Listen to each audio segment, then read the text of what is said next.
As you know, we always introduce to different type of personality who is enter and active in the different type of field. Now I am introducing to Deepmala Pathak. She is a pursuing PhD and at present working as a lecturer, CM as Government Higher Secondary School, Maharashtra. Deepmala ma'ams have indoor and outsiders known as a good English poet and English writer who involved in the different current issue. Ma'am, welcome to Parivartan channel. Thank you so much, sir. First of all, I would like to thank Parivartan News channel and Sanjay sir for giving me this platform. Thank you so much. Ma'am, you teach the language, but we have see that the language always difficult. Why? So whenever this question comes to me, I think of some very interesting perspective. Other than our mother tongue, the only language we Indians are most exposed to is which language? The answer is obviously English. From the very beginning, we know lots and lots of words of English only, no other language. For example, thank you, sorry, good morning, and many more. So even then, if it is difficult, the only reason which I could think of is that till date, we are taking English as a subject only and not as a communicating tool. According to me, this is the reason that people find it difficult. How a teacher gripping on the subject to students? Means student always face problem. How students gripping on this language? So first of all, a teacher must be thoroughly learned. Yes. He or she must be having thorough knowledge of his or her subject. Then they must come to the level of the student.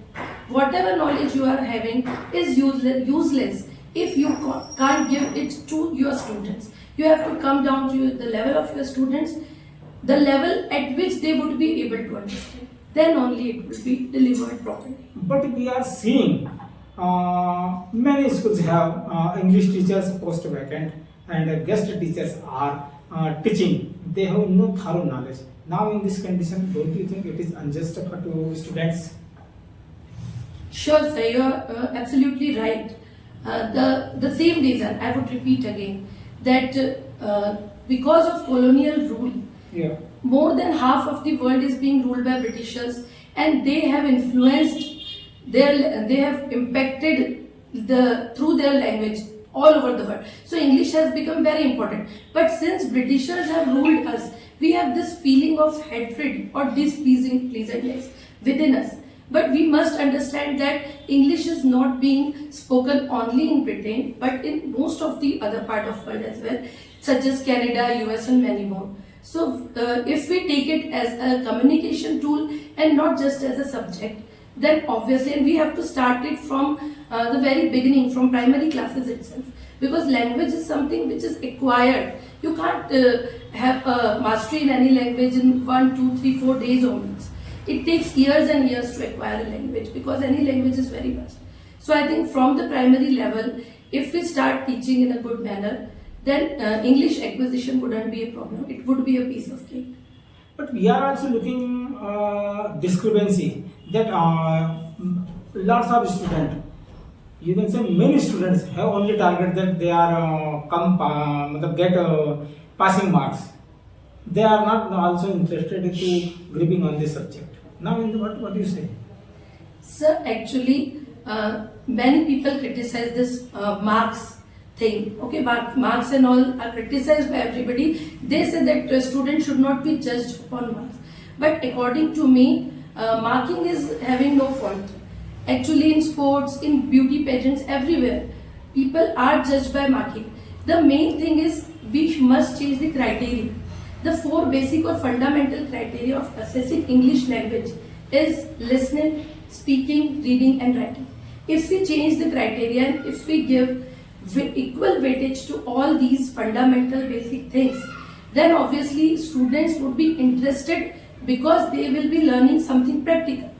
And right now, what is happening is rote learning is going on because 80% of the weightage is given to written exam. So they are not getting what they want, practical knowledge they are not getting. So they think that this is a waste and we just need to write the answers and get passing marks in exam. A student, how grip on the subject? Have you suggestions? Yes, sir, of course, I give suggestions to all my students. They keep asking me such things.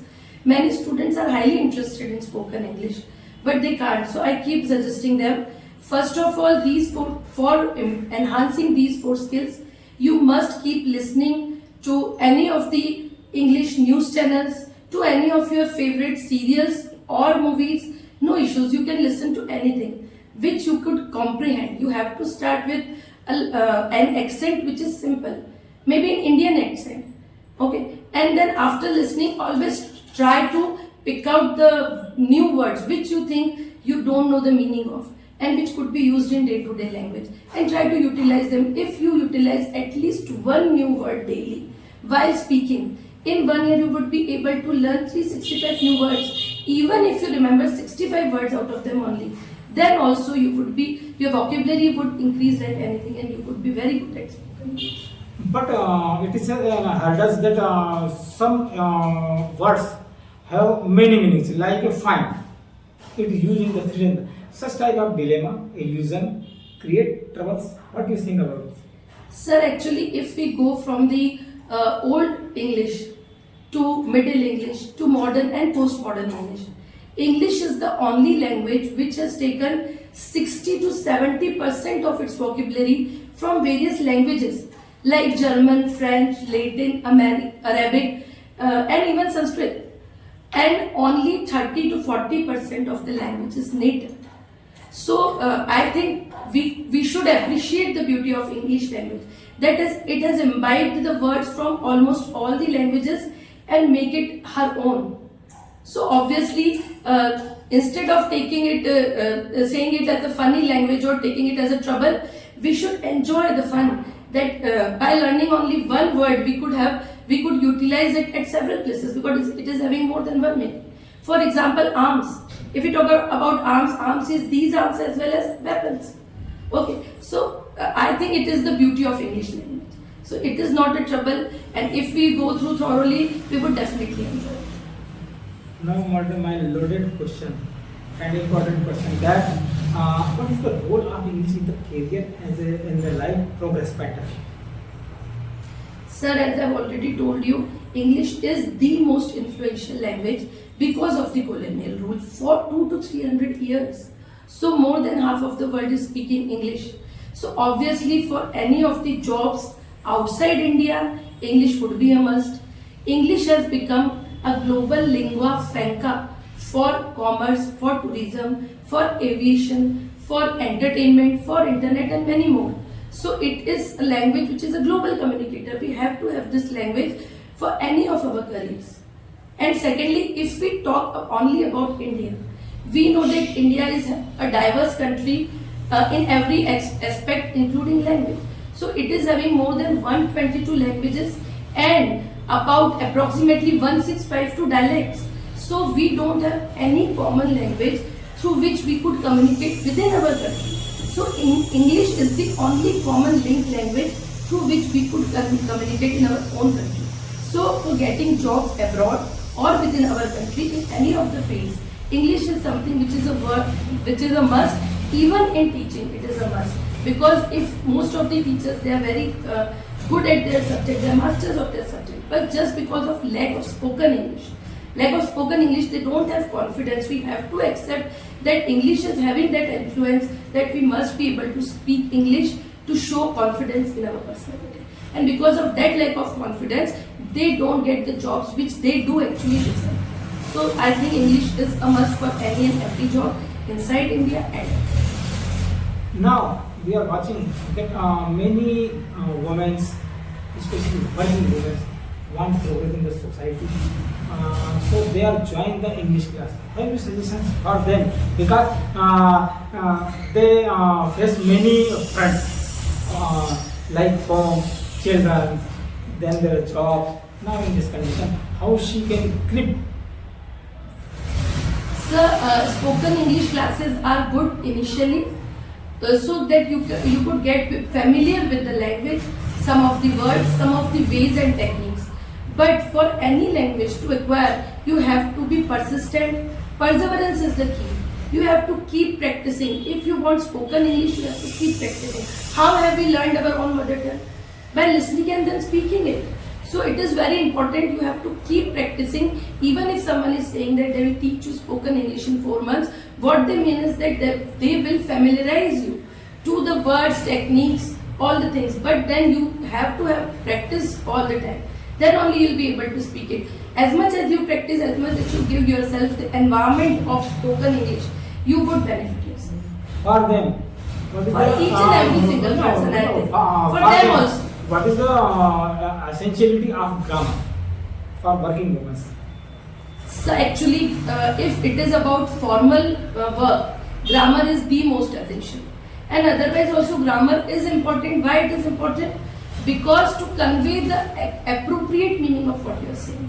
Suppose if I use was in place of is, suppose I say I was giving an interview, it would be wrong because I am giving interview right now. So to express appropriately, correctly, grammar is very important, but vocabulary has also its own place. So initially, it would be an uphill battle for anybody. But as and when you practice, you keep practicing, it would be a piece of cake. Practice is the key, perseverance is the key. Thanks, ma'am. She is Deepmala Pathak, famous poet and English language writer. Thanks, ma'am. You come at our studio. Welcome to Parivartan Channel. Thank you so much.